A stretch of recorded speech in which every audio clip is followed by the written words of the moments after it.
जय श्री हरि। आज हम श्रवण करेंगे श्रीमद् भागवत के तृतीय स्कंद के प्रथम, द्वितीय और तृतीय अध्याय का। चलिए शुरू करते हैं। श्री सुखदेव जी बोले, हे राजा परीक्षित, तुमने जो प्रश्न किया था उसी का उत्तर नारायण जी ने लक्ष्मी जी को दिया था। लक्ष्मी जी ने उसी को शेषनाग को सुनाया और शेषनाग ने उसे वात्सायन मुनि को बतलाया। फिर वात्सायन ने मैत्रेय जी को सुनाया।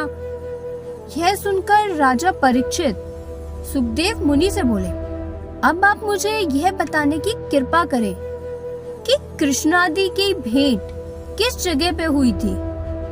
सुखदेव जी बोले, हे राजन, जिस समय राजा धृतराष्ट्र ने अपने भतीजे युधिष्ठिर आदि को पराया मानकर अपने पुत्र दुर्योधन आदि को प्राणाधार जाना, उस समय दुर्योधन ने अर्जुन आदि पांचों पांडवों को तो प्रथम लाक्षागृह में ठहराकर आग लगवा दी। इसके बाद भीमसेन के खाने के लिए जहर के लड्डू भेजे। इतने पर भी वे ना मरे तो उसने जुए में छल करके उनका समस्त राज्य और संपत्ति ले ली। तत्पश्चात उसने द्रौपदी को राजसभा में नग्न करने के विचार से दुशासन को उसका चीरहरण करने का आदेश दिया।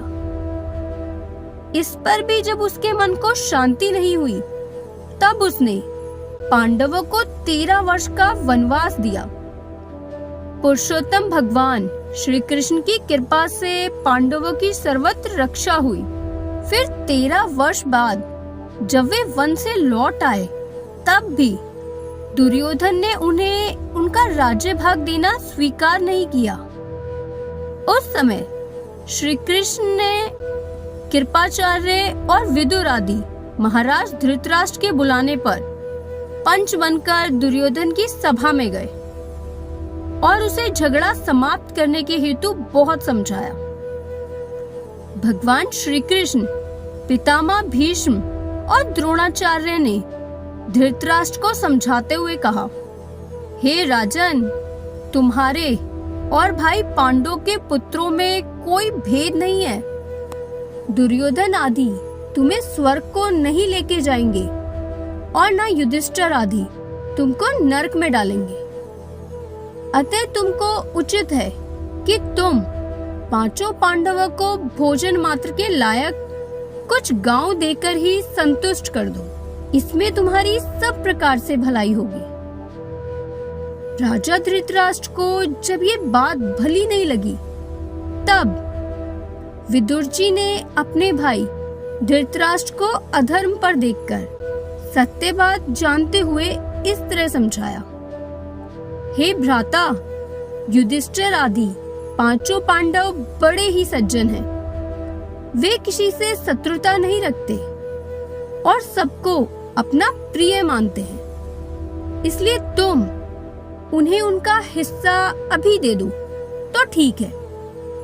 वैसे तो युधिष्ठिर, अर्जुन, भीम, नकुल और सहदेव ये पांचों भाई इतने बलवान हैं कि अगर उनमें से कोई एक भी चाहे तो वे संग्राम में 10 दिशाओं के दिक्पालों को हताश कर सकता है। इसके अलावा भगवान श्याम सुंदर उनके सहायक हैं।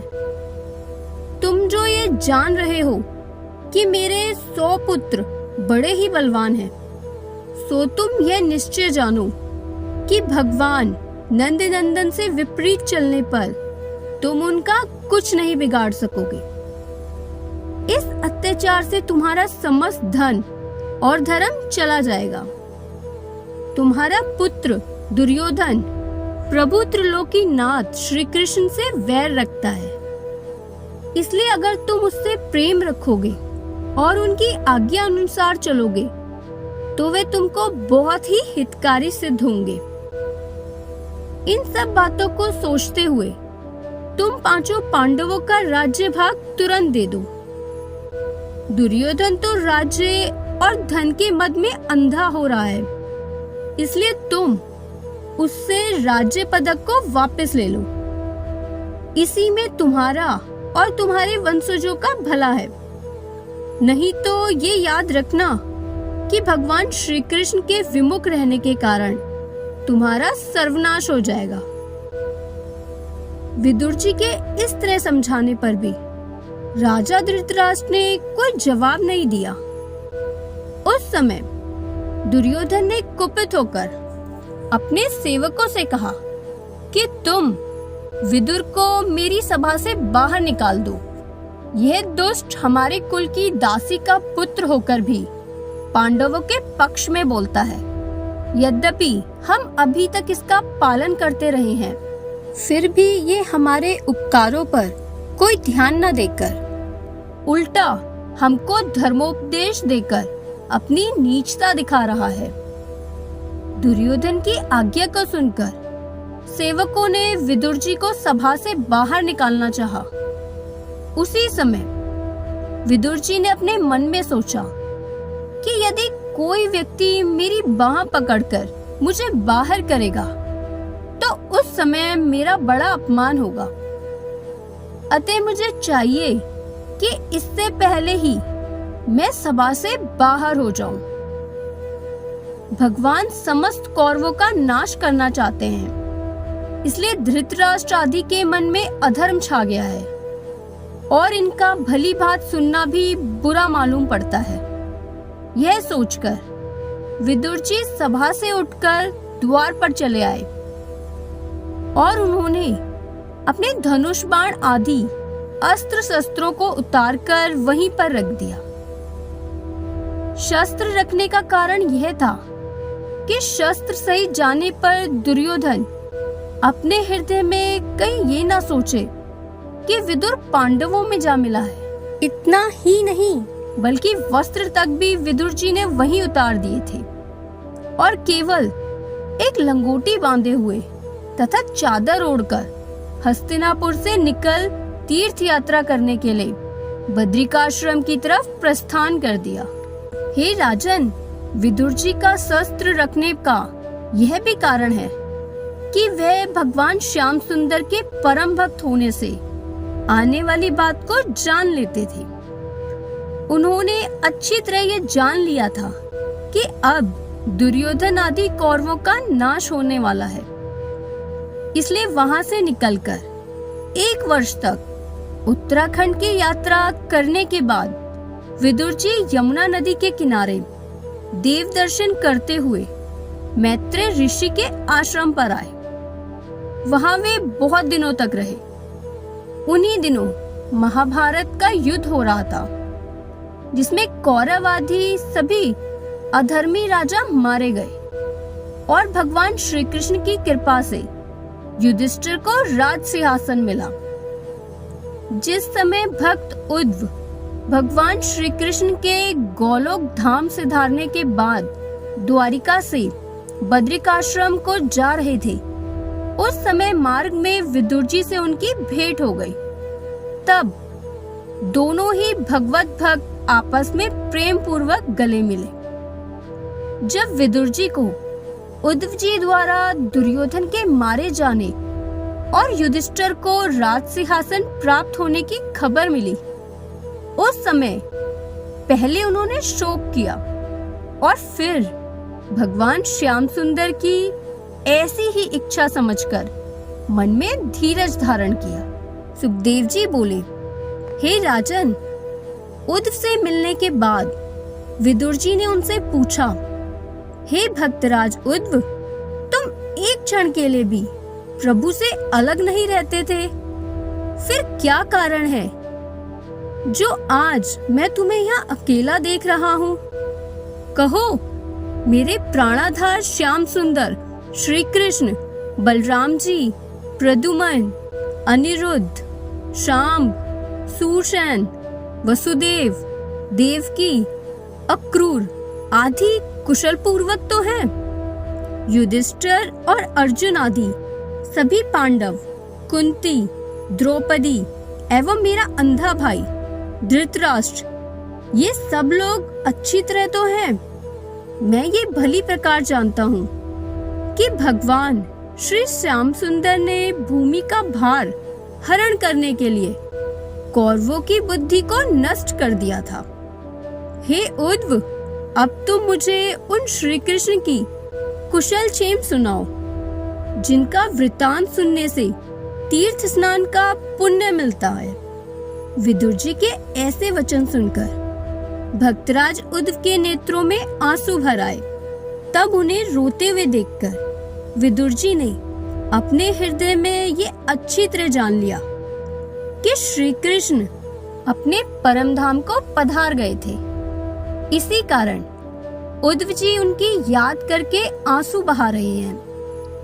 तब थोड़ी देर बाद उद्धव जी ने आंसू पूंछते हुए कहा, हे विदुर जी, मैं तुमसे भगवान श्री कृष्ण का समाचार किस प्रकार कहूँ, क्योंकि भगवान श्री कृष्ण रूपी सूर्य छिप गया है और कलयुग रूपी रात्रि का आगमन हो गया है। अतः मैं तुमसे उनकी बड़ाई कहाँ तक करूं?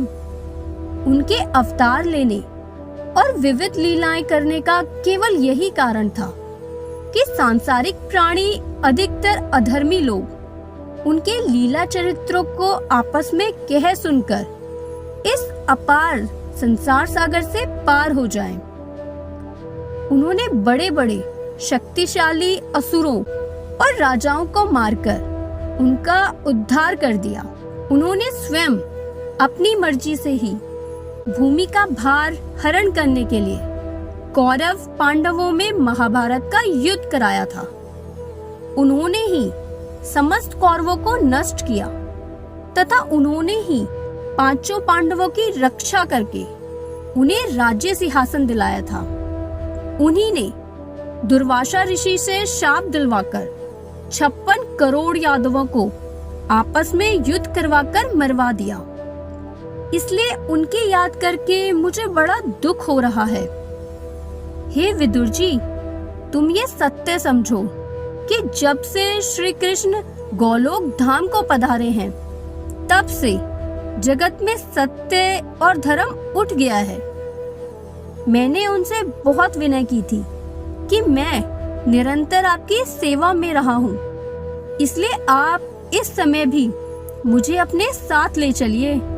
परंतु उन्होंने मुझे अपने साथ ले चलने की आज्ञा न देकर ये कहा कि तू बद्रिकाश्रम में जाकर मेरा तप कर, उसी से तुझे मुक्ति मिल जाएगी।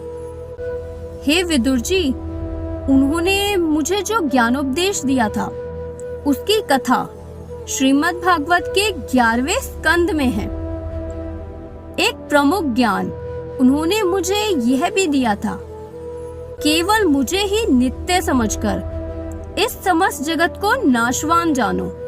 जीवात्मा कभी नहीं मरता है, इसी कारण मेरे जाने का शोक मत करो। जिस तरह प्राणी एक वस्त्र को छोड़कर दूसरा वस्त्र पहनता है, उसी तरह ये जीवात्मा एक देह को छोड़कर दूसरे देह में प्रवेश कर जाता है। इसलिए मृत्यु का शोक नहीं करना चाहिए। भक्तराज उद्धव विदुर जी से बोले, हे भ्राता, भगवान नंद नंदन ऐसे कृपालु थे कि जो पूतना राक्षसी दूध पिलाने के बहाने अपने स्तनों से जहर लगाकर उनके प्राण हरण करने को आई थी, उसे भी प्रभु ने मारकर अपना परम धाम दिया। ऐसे दीन बंधु प्रभु को छोड़कर अन्य किसकी शरण ली जाए? राजा कंस के भेजे हुए जो भी राक्षस उनको नष्ट करने के लिए आए, उन सब का संहार करके अपने परम धाम को भेज दिया।